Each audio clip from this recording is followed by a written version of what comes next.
I would first like to introduce the panelists and first of all, the panelist, the moderator is the Professor Izumi Ono from National Graduate Institute for Policy Studies, CRIPS. Dr. Sato, professor from the University of Tokyo. Dr. Siripon Watawaruku, professor at Thammasat University. Dr. Mie Oba, professor at the Kanagawa University. And Dr. Jose Rizal Damuri, executive director at the Center for Strategic and International Studies in Indonesia. And we will have a discussion between the panelists, and I would like to turn to Professor Ono to moderate the session. Thank you very much. Thank you very much, Madam Chairperson. My name is Izumi Ono from GRIPS, National Graduate Institute for Policy Studies. And it is my great pleasure and honor to serve as the moderator of this panel session number 1, ASEAN and JICA, past 50 years and next 50 years, with such a distinguished expert introduced just. I personally also feel so happy to be here because the President Tanaka mentioned that JICA has a long history, with including predecessor organization. I have been in this area for 40 years, and currently I'm at academia, but my first job was at former JICA, which was kind of focusing on technical cooperation. Later, I had the opportunity to join OECF and JBIC, which is in charge of the financial cooperation. And then most recent years, I had a really privilege to join JICA, Ogata Research Institute, with a bigger JICA. So I really feel like this is a very special occasion for me. And then this opening session gave an overview of 50 years of ASEAN-Japan partnership and the role of JICA. And then this panel session will discuss more concretely 3 issues. First is what JICA's cooperation over the past 50 years has brought to the ASEAN countries.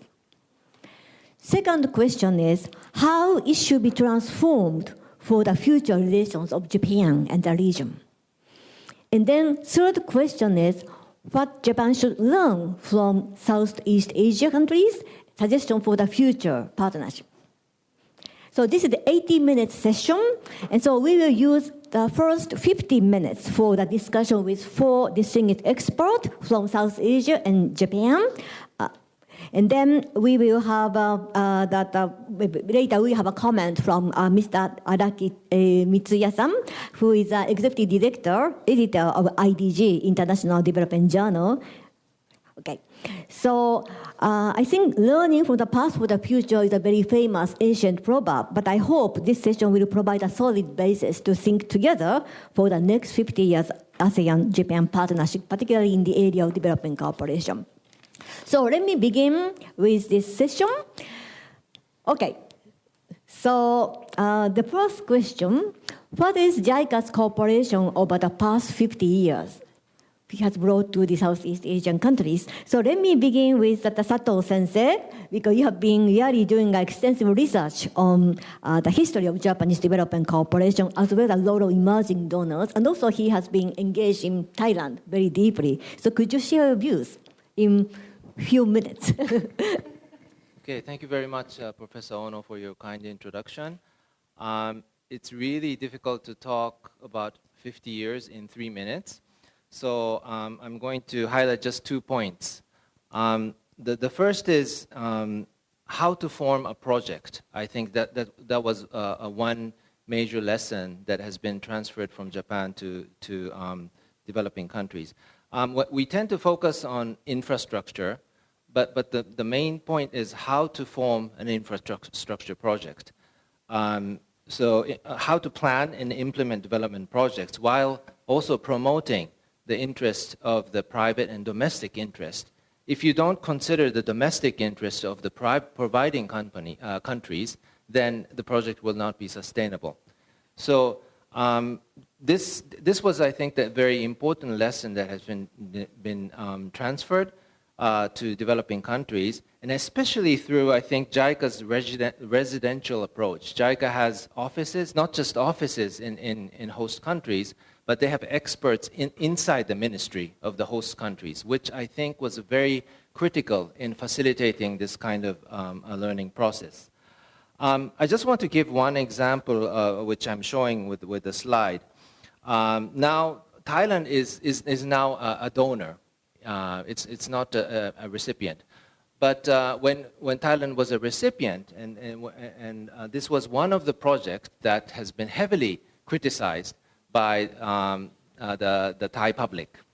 I'm sure Achan Silipon will know a lot about this. It's Thai Cultural Center, and it's criticized by civil society and the Thai construction company as a symbol of cultural invasion, excessive luxury, tied to Japanese companies.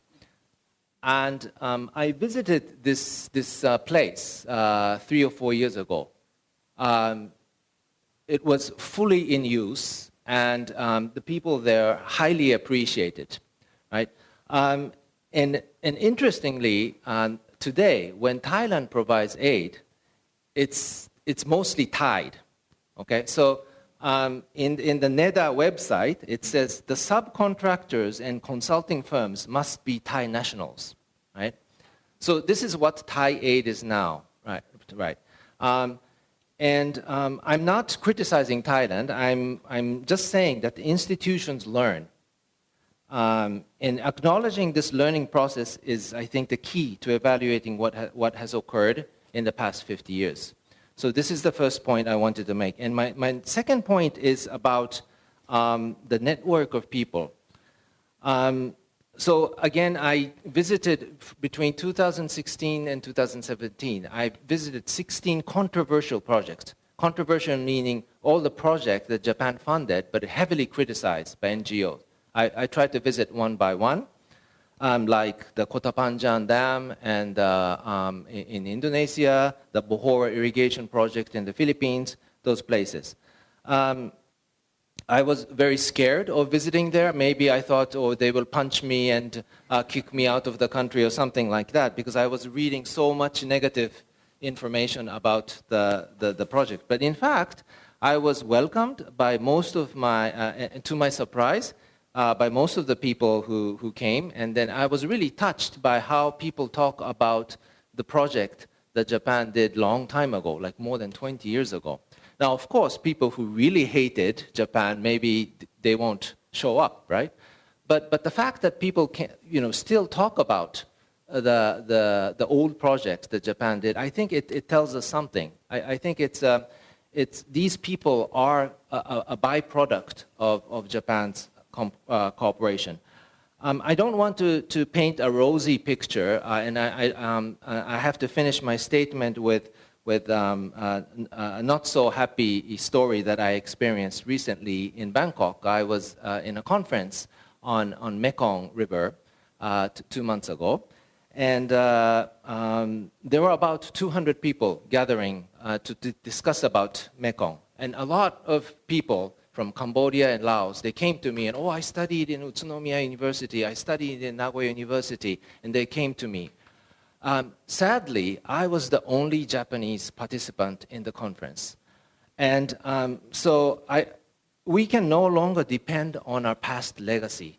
We have to continue to go there and then create new partnership.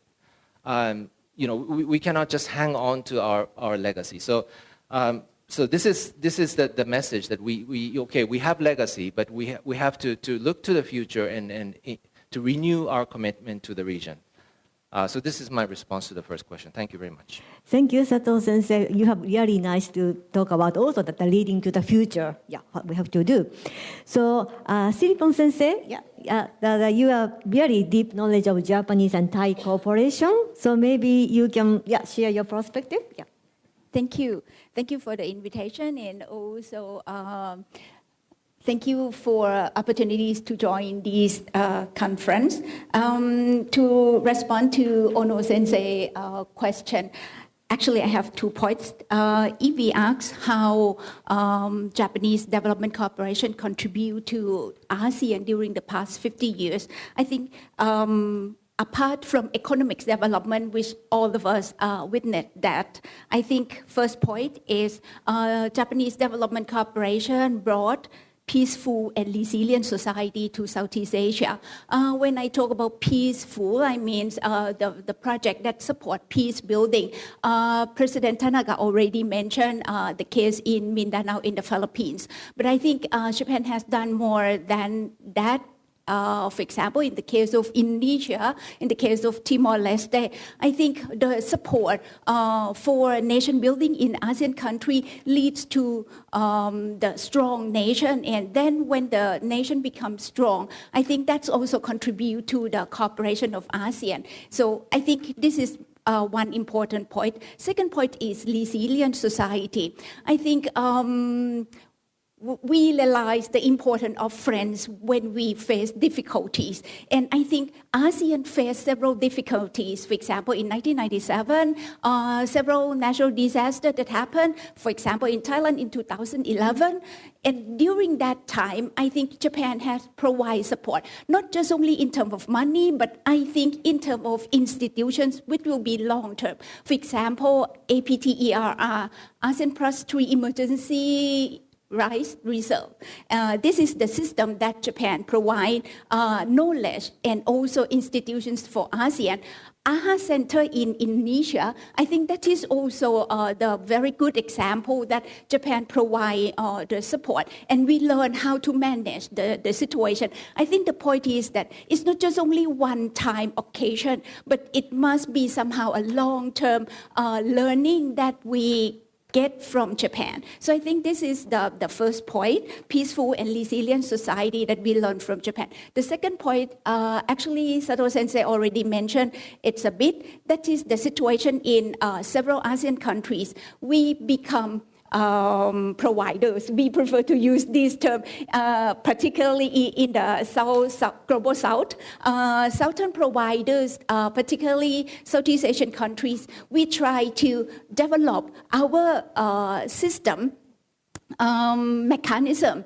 But of course, because we are newcomer, to some extent, we try to learn from Japan. Not just only Japan. Japan is one among other models that we look at. And of course, we have a long experience with Japan. So we look at Japan, not just only in terms of policy, but also in terms of organizational structure, how JICA function. And I think we also learn from the experience of Japan, from being recipient, turn to be donors. So the failure and success of Japan become our lesson learned. And the point is that we would not repeat the history that happened. So I think this is the good lesson learned.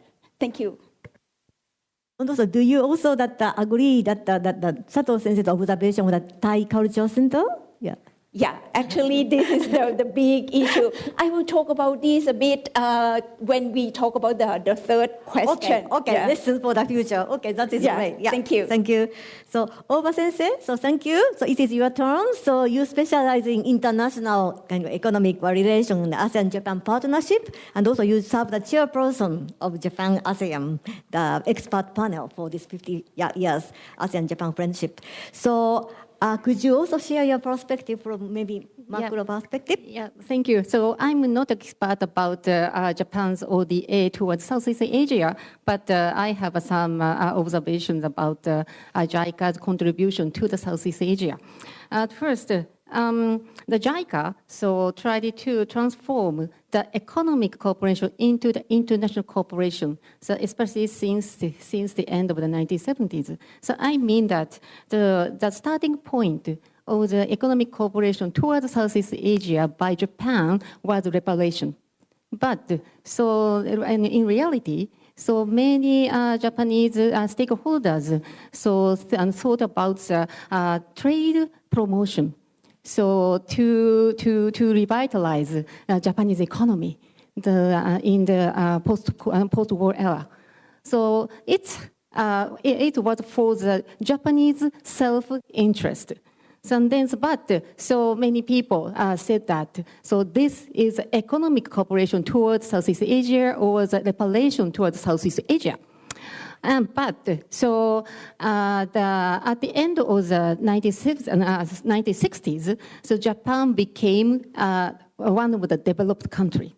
And then the Western countries began to strongly push Japan to take the responsibility as a developed country.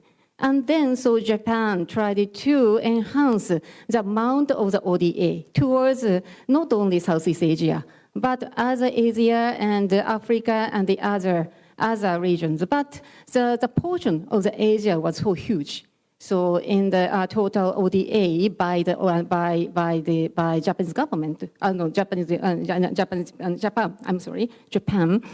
But in addition to that, so Japan have to, widen the scope of the ODA, not only the economic cooperation. Economic cooperation means that cooperation for the economic development. So in the Southeast Asia and the other region. So, but Japan tried to widen the scope, and including the more social, to address the social issues, so and environmental issues, and then so the humanitarian, the peace building, and so on. And then so Japan's ODA, and in the end, so Japan's ODA contributed to the economic development of the Southeast Asia. So because the Southeast Asian people's top priority was development of their own national economies. And then so Japanese approach, so which enhanced the economic cooperation itself was welcoming for the Southeast Asia. But as one of the developed countries, Japan have to widen the scope of the ODA. So it was also successful. And then so in the end, so Japan's ODA by the JICA was successful. But as Professor Sato said, it was a past legacy. So how to do in the future?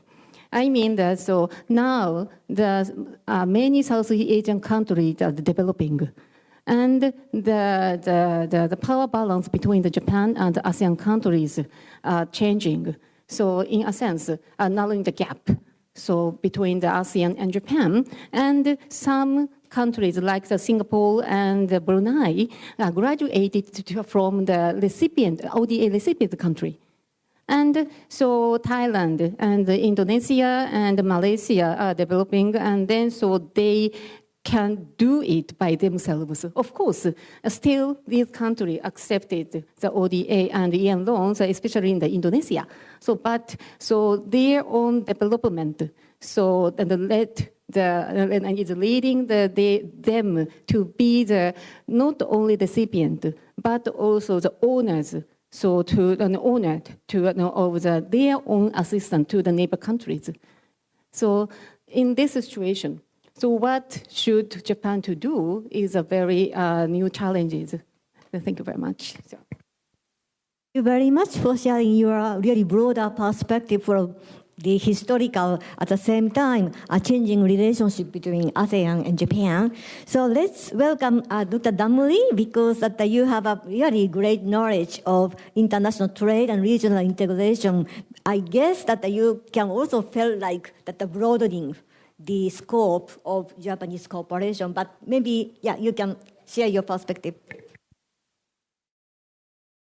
Thank you very much, Professor Ono. It's good to be back here again in Tokyo, and it's really an honor for me to participate in this prestigious symposium. I think a lot has been described by other speakers about ASEAN and Japan relation, especially on the development cooperations. Let me broaden the perspective a little bit about by looking at from economic integrations. As we know, ASEAN and Japan has formed very strong regional economic integrations.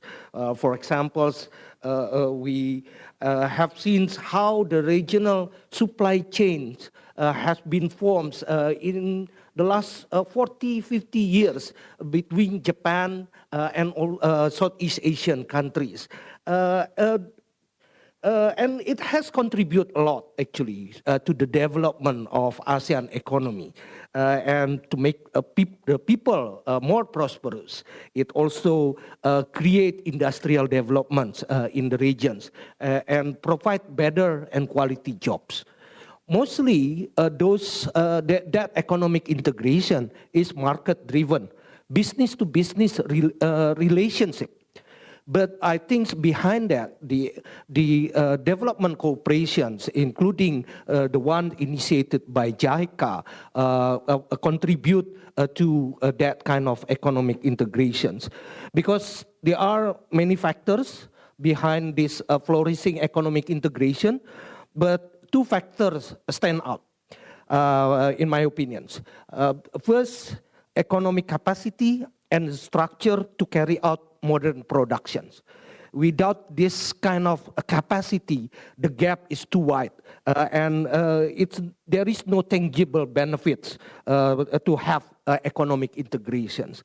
The second is connectivity. The connectivity that links each separate economy that to becomes more integrated and provide more benefits to the regions and also to the people. Here, I think development aid, technical assistance, and development cooperations play very important roles. It's helpful to the ASEAN members during their early developments to create greater capacity of their economy. It also provides a connectivity to those economies in the Southeast Asia, and also provide human resources developments that they need to become and to carry out the modern productions. It benefits not only the local people and business, but also attracted more investment from Japan. Investment from Japan only came to Southeast Asia in the 70s or in the 1980s because there was some kind of capacity development in those countries, in those economies during that time. And it was provided partly, at least, by the development cooperation, including the one from JICA. So in the future, I believe we will have the third questions for the future. But I think now I have to mention that this regional economic integration need to respond to the various challenges, including the rapid technological progress, transition to green economies, green industries, demographic changes, and also urban transformations of the regions. So the development cooperation still can contribute a lot in order to respond to that challenges. I'd be happy to discuss more about the future cooperations, but I end my remark here. Thank you. Thank you very much, Dr. Damuli, because you talked about the importance of infrastructure development itself as a connectivity, but not only within that country, how to link up to the region as a whole, as ASEAN also becoming wider and wider. So thank you so much for your important perspective, and let me come back to you in a minute. So then can we go to the second question, having shared what has been done to the present, and also we don't have to stick to the legacy, we have to look at the future. So let us invite that the second question, how it should be transformed for the future relations of Japan and the region. So may I ask Oba-sensei to start, because you talk about you have to look at the future, not only a legacy. Yeah. Thank you very much. It's very challenging the question to us. As already I mentioned in the answer to the first question, so I mentioned that the power gap between the ASEAN country and Japan is narrowing. And then now, Tanaka Sensei also said, so we should be the equal partner. And this is a timing. And Japan, especially Japan, seriously think about how to build the equal partnership between the ASEAN and Japan.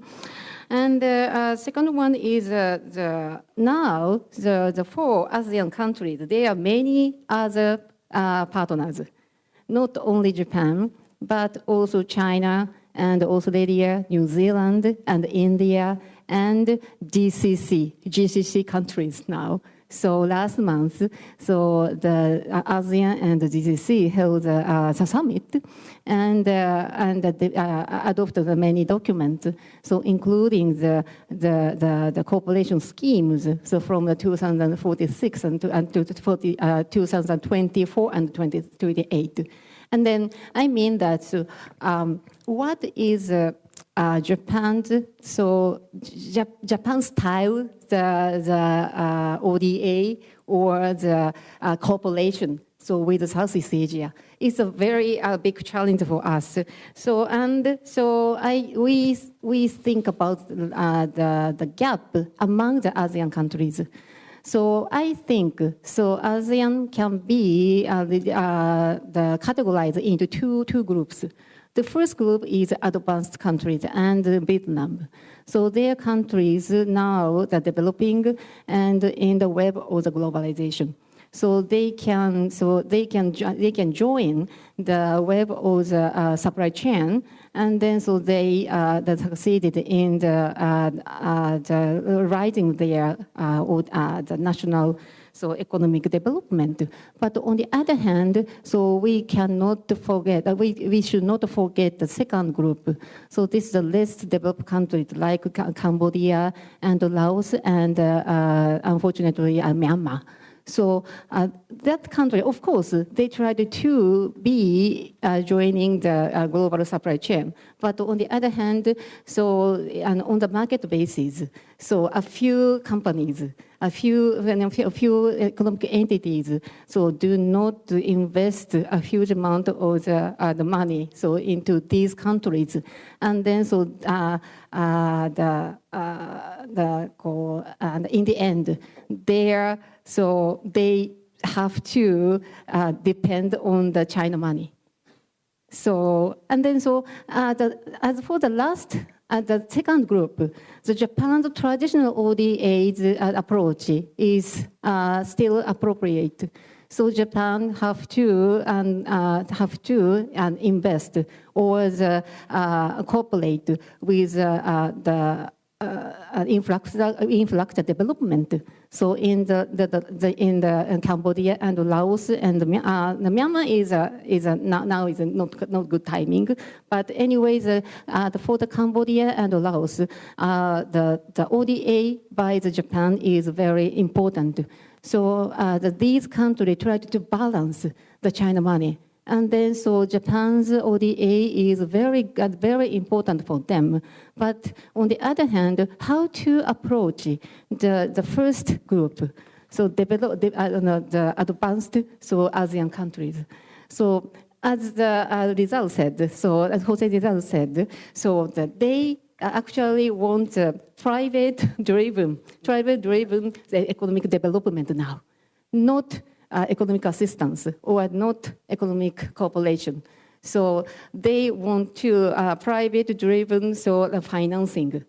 So if so how should JICA contribute to such situations in the advanced Southeast Asia? So this is a new challenge for us. Thank you very much. Thank you very much, Oba Sensei. So you really made an important point to take maybe that Japan is no longer the only partners. There are many other sort of partners for ASEAN countries, how we can really maybe contribute based on our uniqueness or our strengths. That is an important point. And also, we need to take a differentiated approach, giving consideration to the diversity of maybe ASEAN countries. Okay, having said that, may I invite Dr. Damuri, because you have Indonesia, you have maybe the first group, and also you may know that the traditional approach is still relevant, or maybe new approach, as mentioned by the Oba Sensei, engaging more private sector. I think I will follow up what have been described by Oba Sensei. I also already mentioned that most of the economic relation, at least from economic point of view, the relations between Japan and ASEAN is market-driven business to business economic and business relations. But the development assistance, development cooperation in the past already provide leverage. It jumpstart the economic relation. It jumpstart the economic development, especially in Southeast Asian countries. And I believe despite the more flourishing market-based, market-driven relations, there are still a big room for development assistance and cooperation, especially because we're looking at new challenges such as the transition to green economy. That is, if you rely on market mechanisms, it's remain to be financially unfeasible, financially costly. And development assistance can provide, can provide starting point, can provide a jump start for these green transitions in order to make it more financially feasible and also can be done more sustainably. But of course, we have to think about how this kind of development assistance can be channeled to that kind of transitions. We also still looking at how the digital transformations need to get more development assistance in many other part or some part of Southeast Asian countries. That kind of development assistance can also go there, can also be channeled to that area in order to make the development that becomes inclusive, more inclusive, and more reach out to a lot of people in the area. That's my kind of remark. I'm happy to discuss it later on, more detail. Thank you very much for the very important point. Even among the area, Indonesia is maybe the emerging donors, in which could maybe less rely on sort of traditional ODA, but still there are areas where the market failure may take place, so particularly the green transition. So you think that the important role in this area for the development cooperation. Okay, so Siripon Sensei, so would you like to share your perspective? Yeah. Okay. I will move down to the development cooperation in specific. I have 4 things that I would like to share with all of you. First, in terms of relationship, from ASEAN perspective, because now we are middle-income countries, we are also providers. What we would like to see, of course, equal partnership is the aim, but the terms that I would like to use is horizontal partnership. I think this horizontal partnership means that we are not equal Japan at this moment, but we would like to have same stand when we discuss about the policy and the project and also the cooperation. So horizontal partnership becomes somehow like, the trend that we try to promote, the relationship with donor countries, not only Japan, but even other donor countries, OECD DAC members. So I think this is one point. The second point, in terms of principle, I think as we are facing several challenges, I think from now on, it's really important to focus on human security. I mean, human-centered people-centered development. I think this is the long-term sustainable tools for development of Southeast Asia. We have to think about human, we also have to think about the environment. So I think these two things come together. So we should focus more on human security, human development. Of course, when we talk about the security, recently, not just only Japan, but even Southeast Asian country concerned about security issues, but we also have to be careful about, securitization of development cooperation as well.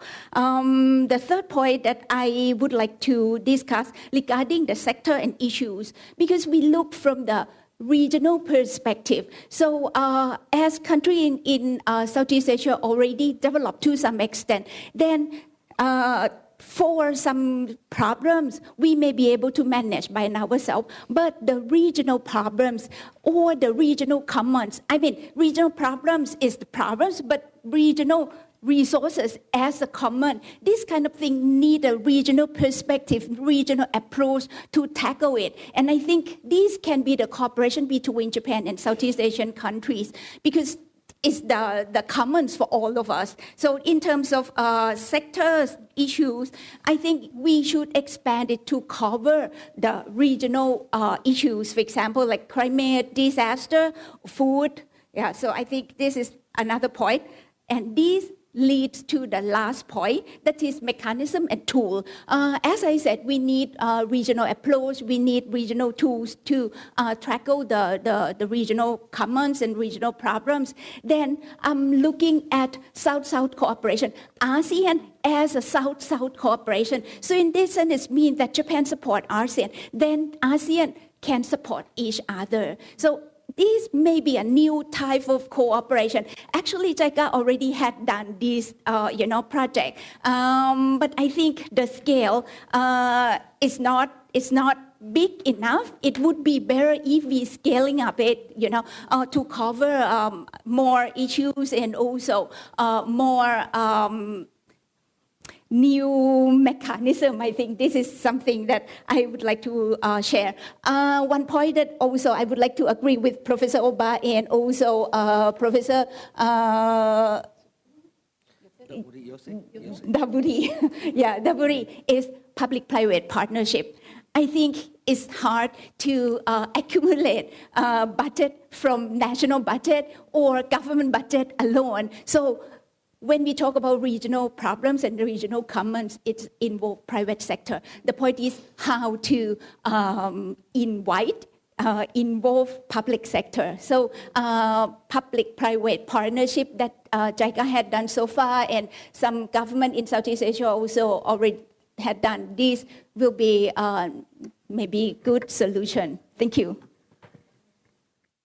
Thank you very much for sharing very important challenges, which also include the human security issue, which Japan, JICA is absolutely putting so much emphasis in this new context, and also that the important role that maybe the ASEAN, particularly emerging donor country, can play in South-South cooperation. And you pointed out that the importance for maybe Japan should engage more in a systematic way. Maybe you can later talk about the third session, what should be done concretely.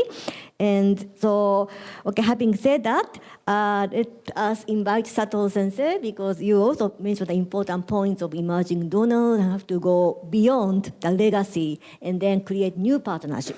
Yes, thank you very much.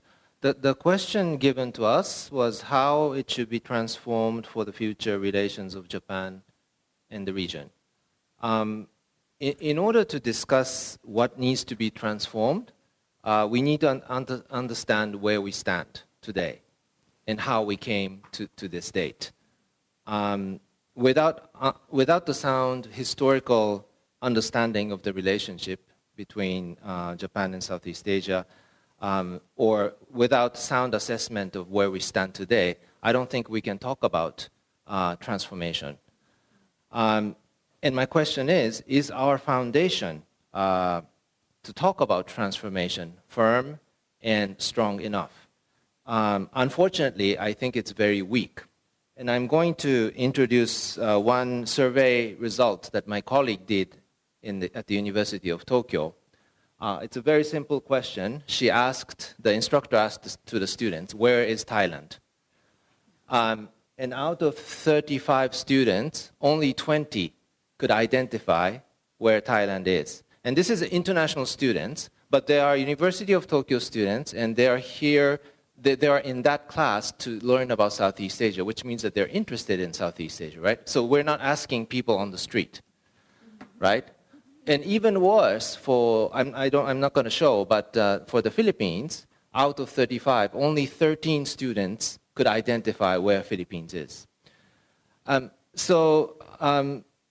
think we have to know more about what kind of information we provide to the next generation in Japan about Southeast Asia. Who is teaching about Southeast Asia? What are they teaching? And how much they are teaching? These are the things that we have to be concerned about and encourage more. Without this firm foundation, I don't think we can, of course we can talk about relationship and how we can transform, but we need a basic literacy of Southeast Asia, right? Today, walking into this building, I was really happy to see a lot of high school students visiting this institute, learning about developing countries. These kind of informal education is very, very critical in strengthening the foundation of whatever relations we talk about in international relations. So I think encouraging educational institutions inside Japan to teach more about ASEAN is, to me, a prerequisite to any fruitful relations in the future. And I'm going to help Ono Sensei by stopping here. I only had one point. Yeah. Very much, Sato Sensei. It's really quite shocking because even at the University of Tokyo, that it should be a highest, that a very reputable institution. And so Oba Sensei, would you like to say? Yeah. I'm so sad to hear the information about the University of Tokyo student situations. So I was the chairperson of the expert panel of the 50 years ASEAN-Japan friendship anniversary. So we submitted the final report the last February. Before that, so we expert panel held 8 or 9 meetings to talk about the partnership in the future between the ASEAN and Japan. But we talked a lot about things. But so in each meeting, we went back to the same theme. How to provide the information about Southeast Asia to the younger generation, or the whole of the Japanese society. So because all of the experts, including me, we felt and we were feeling every time that a few people know much about the Southeast Asia, not only in the younger generation, but also older generation. And so older generations is very, very worse. So because they are sometimes obsessed by the past legacy. So in the 1970s and 1980s, and Japan was the top economic power in the Southeast Asia. And then they are obsessed by the past legacy, the past experiences, and they provided very old the information about the relationship between the Southeast Asia and Japan. And then I'm so sad, but in a sense, I'm so happy to share the same feeling about such very serious issues. So in terms of Japanese society, not the Southeast Asia, it's a problem of the Japanese society. So yes. Much Oba Sensei, Sato Sensei, because I also work for African countries, and then we really share that our colleagues, why Japanese people do not care about Africa or give attention. And I thought most of the Japanese are really,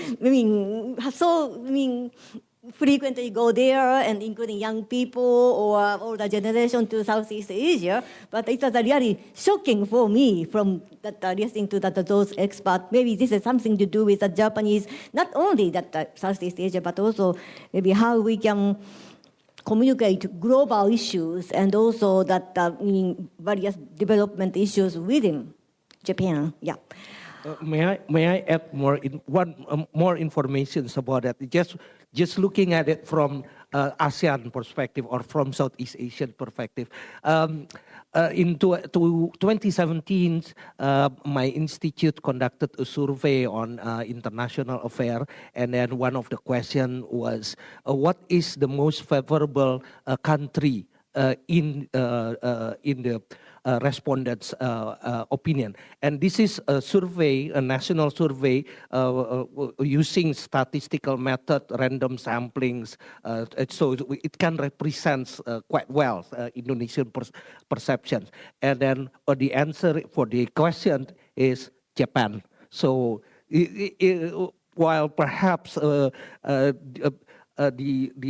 perceptions toward Southeast Asia remain to be quite limited, but perceptions of Japan from Southeast Asia, at least from Indonesian perspective, is quite favorable.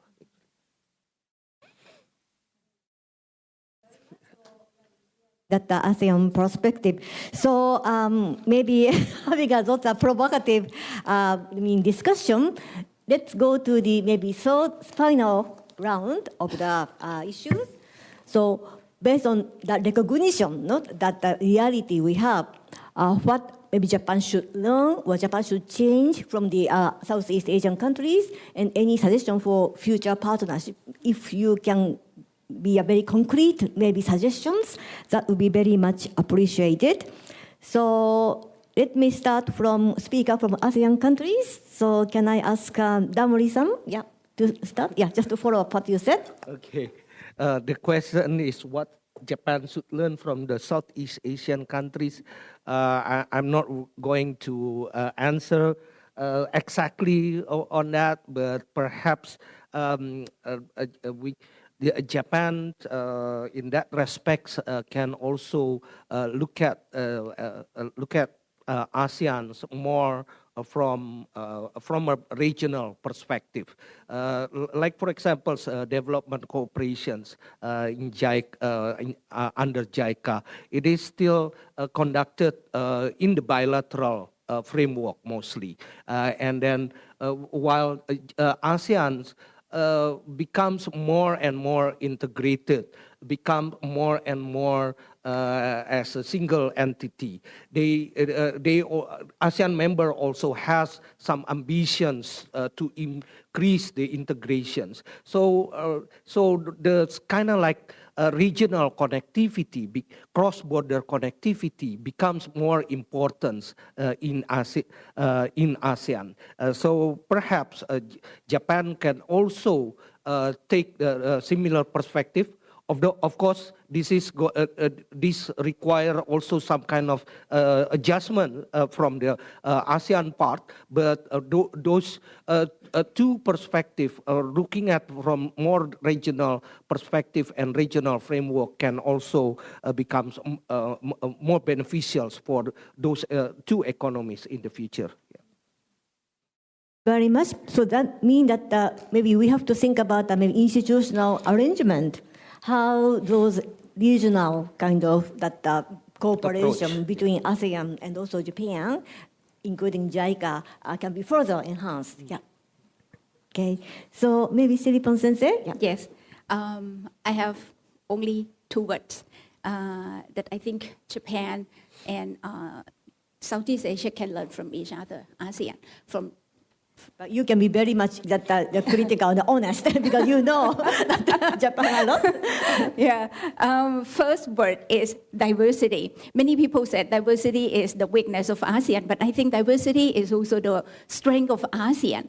And to deal with diversity, we need the second word, flexibility and balance. I think Southeast Asian has a lot of things, and actually we have local wisdom, we have local knowledge. So when we work together with Japan, I think first and most important point, and this link to what Sato Sensei already showed about the cultural center, respect and think and balance between the local wisdom, local knowledge, and also the advanced technology that Japan has. So I think that is the thing that we can learn from each other. To some extent, recently many people use the word co-creation. I think this term is also very interesting. The point is not only the word, but the process to make the co-creation. I think this is the key thing. And of course, Japan learned from ASEAN about the diversity. ASEAN country also can learn from Japan about how to balance and, produce something together. Yeah. Thank you. Very much. Could you also explain a little bit more about how can we create the process of co-creation? What Japan and ASEAN have to do more, or maybe Thailand and Japan in specific context? Okay, thank you for the question. I think in terms of process, as I said, human resources is the most important point for co-creation. So I think it's important to create the opportunities of exchange of people, particularly the young generation. Actually, I just came back from a conference in Malaysia on Japanese study. And what we found in the conference was that of course, the appreciation of Japan is still very high in many Southeast Asian countries. But when it comes to the study, Japan is not the destination, the most destination. So I think if we are going to do something together, we need to create the environment that provide opportunities of these young generation, to meet, to work together, so that it will link to what Professor Sato just said, that, we understand the local context. The local also understand Japan, and that will lead to, I'm not sure success or not, but maybe smooth cooperation between two sides. Yeah. Thank you very much for clarification. I think that is related to what Sato Sensei said in the first maybe round, because you went to the conference, but then there are only one Japanese you were, and then maybe that very limited maybe interaction from Japanese side into ASEAN researchers. But could you maybe share your perspective? Yes, thank you. I have been feeling a lot of energy coming from you, so I have to use that and try to sort of push myself. The question, again, I want to problematize the way question has been asked, what Japan should learn from the Southeast Asian countries, right? I would like to rephrase it and say what Japan should learn from the people of Southeast Asia. Of course, countries can include people, but I think it's important to be explicit about the focus on people. The ODA is, as we all know, it's a government-to-government arrangement. Now we started to talk more about human security, human-centered development, but still the basic framework is government-to-government. So the big challenge is to what extent we can focus more on people. I want to introduce one example that I saw in Ubon Ratchathani province. I visited 2 months ago in the Mekong River. It's an example of the impact of climate change and unpredictable water discharges by dams. There are almost 200 dams in Mekong River, and because of the dams, the water has been so unpredictable, and there's a lot of flood, either too much water or too little water. I saw a villager who was using this kind of a bamboo stick to measure the depth of the water, and then they connect the information to other villagers, and then they use the line application to accumulate all the data from the upstream to downstream to estimate when the flood is likely to come. The question is, why do they have to do it? This is on a totally voluntary basis. Why do they have to do it? What is the government doing? in Thailand, there's more than 40 government agencies related to water, from disaster, water resources, irrigation. And they, of course, produce a lot of weather-related information, but it's too macro, too technical, and sometimes too late for people to act when flood is coming. Therefore, people have to defend themselves by inventing this kind of system. The question is, okay, can we somehow help these people to scale up this kind of the way they adapt? And so this is one example of that I was impressed quite recently. People, we have to learn more from the people's struggle and how they come up with ways to cope with their own environmental change. And of course, I'm not trying to exclude the government, but we have to sort of transform the government in a people-friendly way. And so, of course, this is a big question itself, but I would like to see that happen.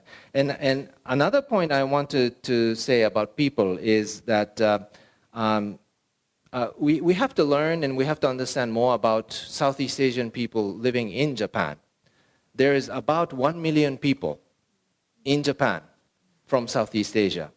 And we need to talk about this more immediate partnership with people who are already in Japan before even talking about people living in Southeast Asia itself.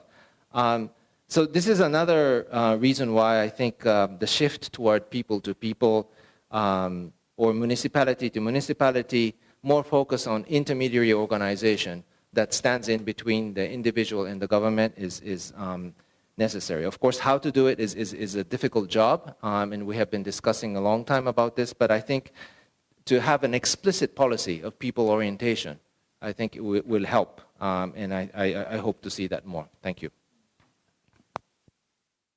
Thank you very much. So maybe because there are so many important issues that raised, one is at the macro level. I think that in light of kind of advancing that the regional integration and also broadening that the types of the challenges the region faces, it will be needed to think about some mechanism at the regional level, how to work with a priority regional common agenda together with engaging various actors. And at the same time, there are important issue has been raised that the people-to-people exchange and communication have been much more promoted, which could maybe require that a new approach to maybe find out that the local wisdom, I think as Siripon Sensei said, that and then how to scale up this. Yeah.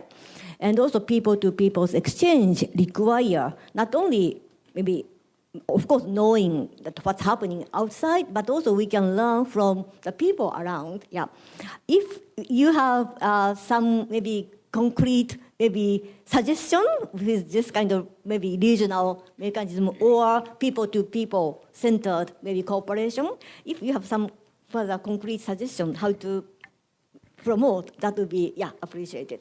Anyone? Okay, yeah. Further, either how to promote regional-wide cooperation or maybe people-to-people centered maybe cooperation. If somebody wants to share the concrete, that the proposal, that would be very good. Yeah. I may not have a concrete proposal at this moment, but I would like to share with you. This is the sentence that my student asked me in class. I offer class on Japanese ODA policy. Students look at the data and saw that many projects, the counterpart, particularly in Thailand and in Southeast Asian country, the counterparts of the project are government official. And this is related to what Professor Sato already mentioned. My student asked, who is the people from this perspective? So they asked whether other agent unit in Thailand can be a counterpart. And recently, what I have heard from JICA Bangkok office is some project already work with civil society organization. But if you look at the proportion of budget and amounts of project, it's still very small. So if we think about people, I think maybe the wide scope of counterpart is necessary. Thank you. Yeah, so your question is very, the big challenges for us. So I want to answer the third question first. So Japan and ASEAN countries have to work for several objectives in the future.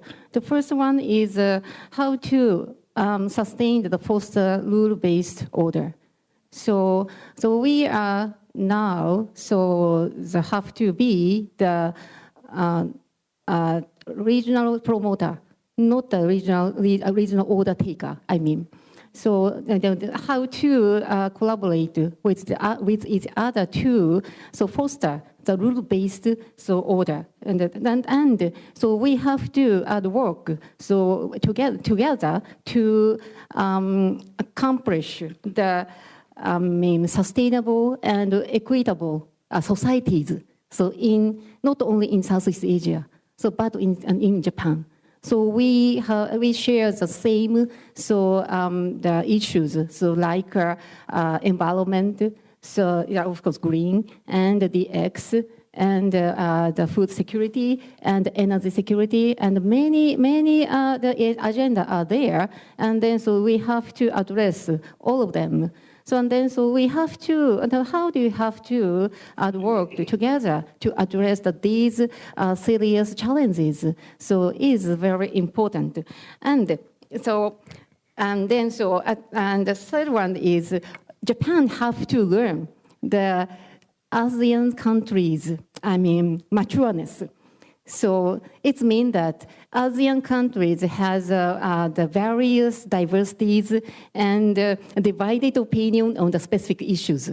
So, but ASEAN country can keep the ASEAN for many decades. So it's very interesting for us. And then of course you said flexibility and many wisdom are there. So we, and of course, there are many opinions and divisions in the South, in Asia and in the Pacific. And China is rising, and Japan, US, China rivalry are escalating. Of course, we have to deal with these the challenges, but we have to keep in mind that even there is various diversity. So we have to cooperate together. So this is the first thing which Japan can learn from the ASEAN countries. And the second one is that we Japanese have to learn the entrepreneurship in Southeast Asia. So I went to Southeast Asian country many times. I saw the very advancement of the DX. So more than Japan sometimes. So of course, the basic technology and IT technology was provided by the Western countries. I know, basic. But so the Southeast Asian countries seem to be more welcoming new technologies and the new method to address the social issues. So, on the other hand, Japan has the old country, and then so we have a very thick social infrastructure. And then so we are very satisfied with such an asset. And then sometimes our attitude towards the new technologies and the new things are so conservative. So we have to learn such entrepreneurship in the Southeast Asia. This is my opinion. Thank you very much. Thank you very much. Okay, Yeah. so If I may address If I may address your questions about how to balance between the community or people-to-people and regional perspective. I think coming from Indonesia, I'm quite familiar with the maritime-based activities. Hundreds of millions of people in Southeast Asia actually rely on those maritime-based activities, including fisheries and also many other types of jobs and works. And some problems have to be done at the national or perhaps even local levels or on these maritime-based activities. But some others need to be addressed at the regional level. Take, for example, marine debris, the waste in the ocean. It cannot be just addressed at the local level. It cannot just be addressed at the national level because it goes everywhere. And perhaps we should also have this kind of regional approach in order to do some things with our maritime issues and many other issues related to the marine and maritime space. Thank you. Okay, thank you very much. May I wrap up? Okay, yeah. Okay, so I think we want to really continue discussing, but I think we had a really broad range of kind of issues and also concrete suggestions. Yeah. So I think we would like to end this panel discussion with this. Thank you so much for this really excellent panelists. Please give a big hand to them. Okay. Session 1 still continues, okay? So, the building on such a wonderful discussion, I'd like to invite Mr. Mitsuya Araki-san, a special advisor and executive editor of International Development Journal. I think everybody knows Araki-san.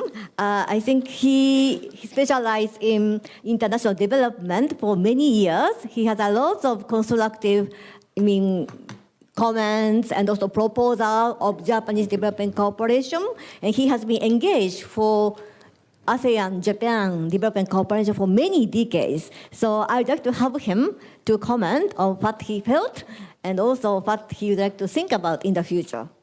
Araki-san, please.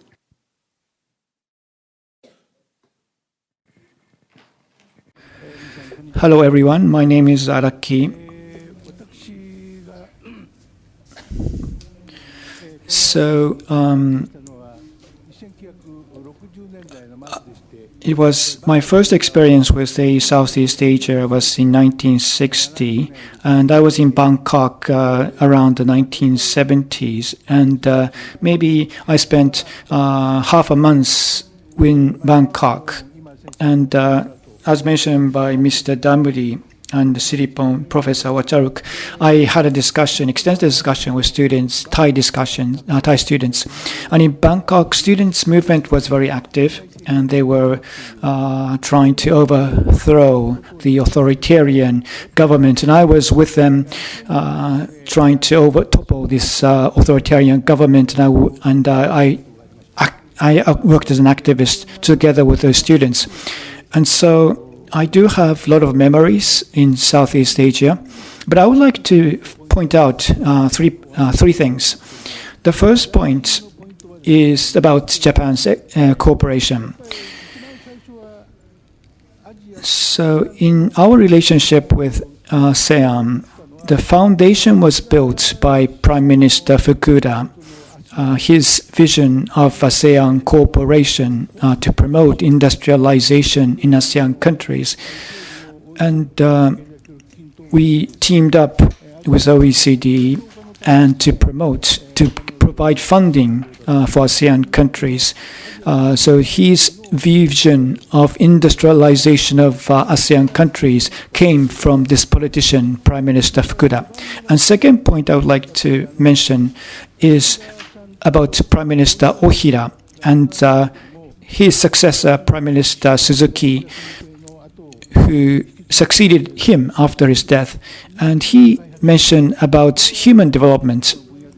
And while we are in the technical assistance, we were involved, JICA was also involved in building human resource development centers across Asian countries, in addition in Okinawa as well in Japan. And this kind of flow was created. And thirdly, after the Asian financial crisis, Prime Minister Obuchi, he died later, but he came with a vision that human resource is really the most important. So these issues, the financial crises, also stem from a lack of human resources. And he wanted to provide technical assistance to develop high level of human skills. And I went to Bangkok in partnership with the Japanese universities and universities in ASEAN. And I really witnessed what really occurred under those Prime Minister Obuchi's leadership. So these kind of three major events occurred in Japan's contribution to ASEAN countries. And as a result,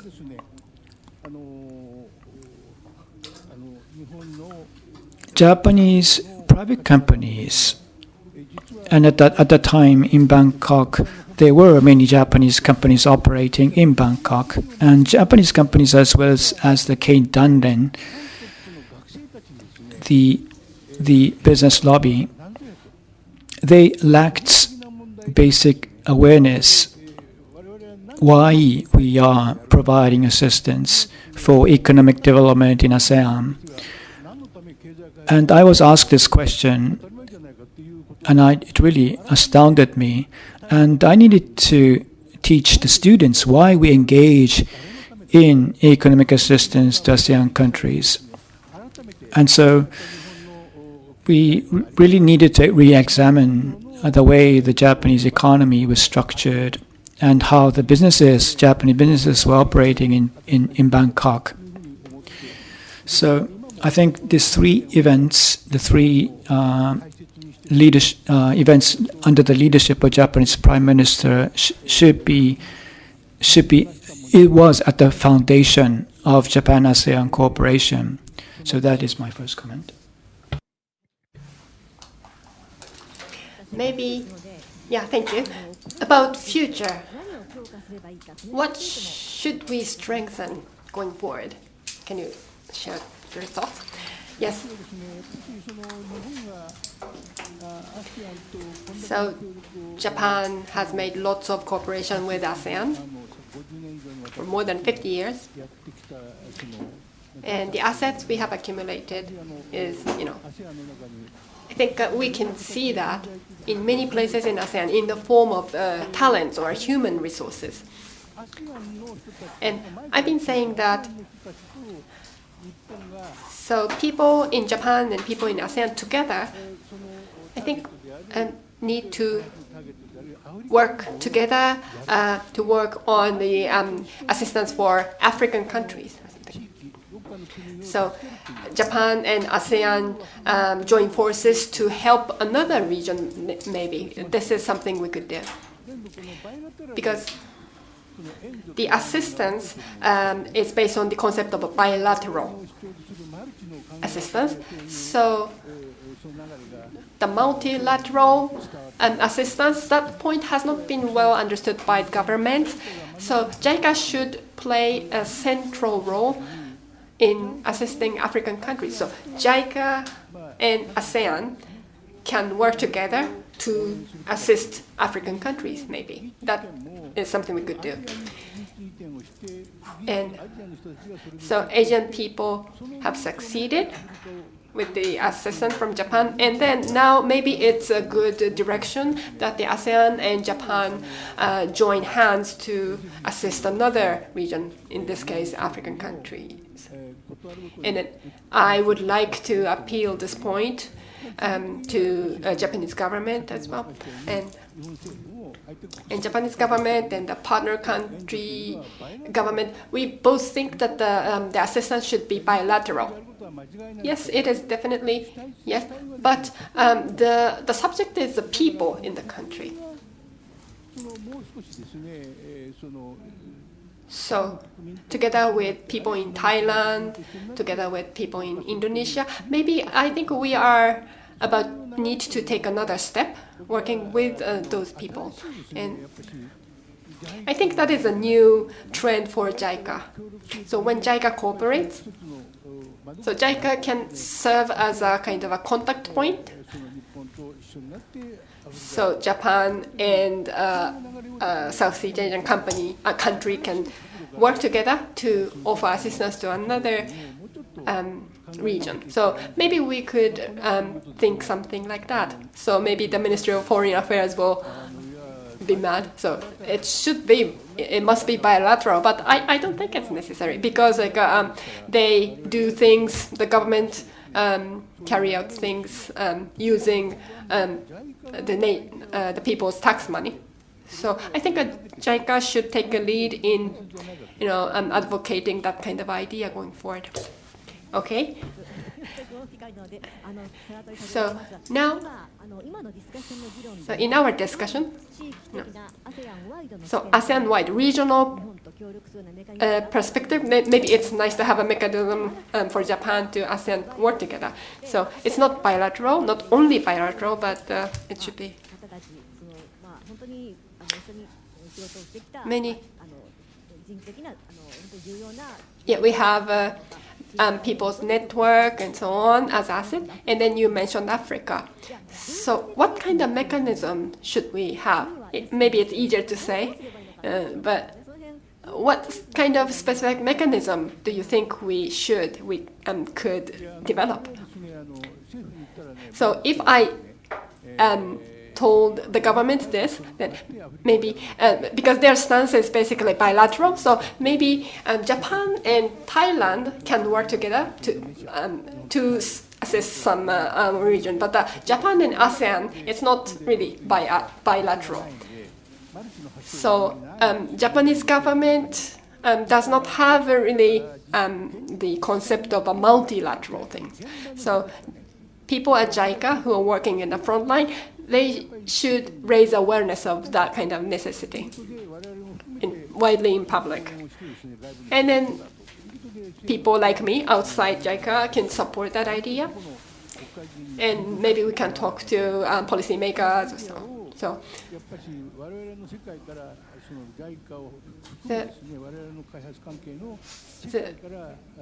I think we, in the circles of development assistance or development cooperation, I think we should promote this from here, rather than waiting for the government to take action. And then someone here, president here. So maybe, I was looking at the wrong person. Excuse me. Okay. Yeah, I think we got the promise of the president of JICA. So for the further taking a concrete action for the furthering that the relationship partnership within ASEAN-Japan. So thank you very much for your valuable comment, looking into histories and also what is an important asset to be carried on and also what kind of action to be taken. So I think now that we are nearing the end of this real session, so I would like to really thank you so much for all the panelists, and it is really beyond my ability to summarize all this very rich discussion.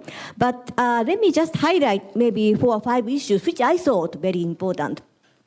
I think there is a consensus that I think JICA, the cooperation has really made an important contribution to the today's prosperity and peace and the resilience of ASEAN countries. At the same time, there are, I think, many changes are taking place that require a lot of changes in various aspects. First is, I think, the nature of partnership. I think many people talk about importance of maybe more equal horizontal partnership, and co-creative partnership that have to be process orientation. So, and that is really lead to the rise of ASEAN's economic power. At the same time, we have to take account of the diversity of ASEAN countries. So how to take a differentiated approach, even with that, is very important.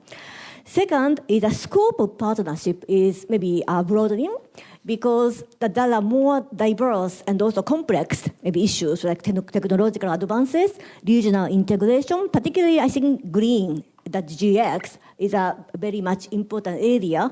So not only traditional maybe cooperation, but also by engaging more the private sectors on those technology issues and tackling the new area will be even more important.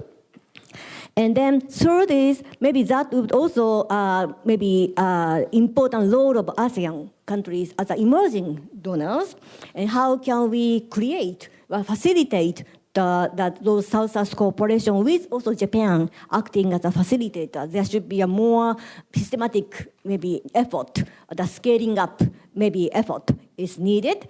And that also is important, how we can maybe think about the much more regional activities that are together. And that also kind of related to Alexander's point of how to engage together with ASEAN countries, with the African other region. That is the third point.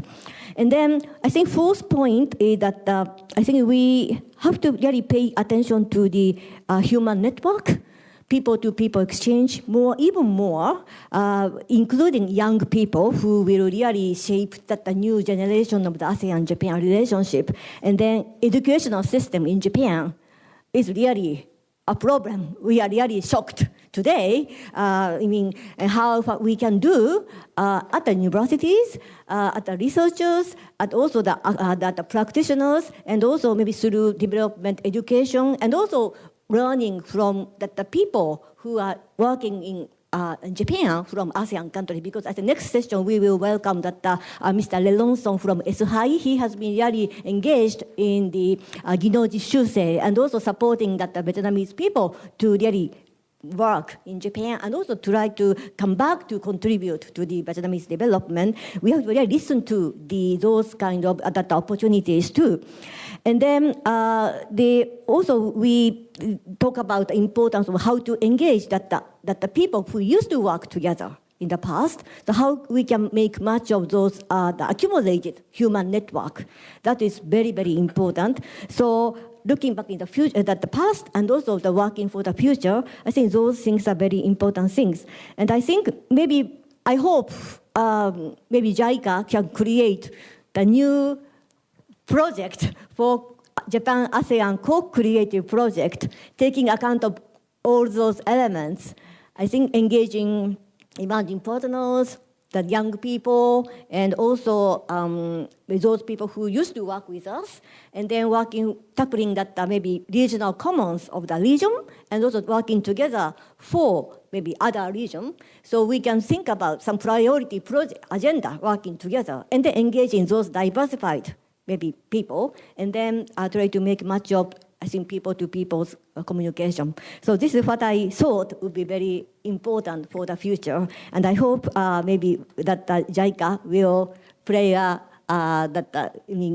keep your commitment, and then to shaping the future of the ASEAN-Japan relationship even stronger. So thank you very much for all the effort, and also thank you very much for this panelist and Alexan. So this is the end of panel session 1. Thank you.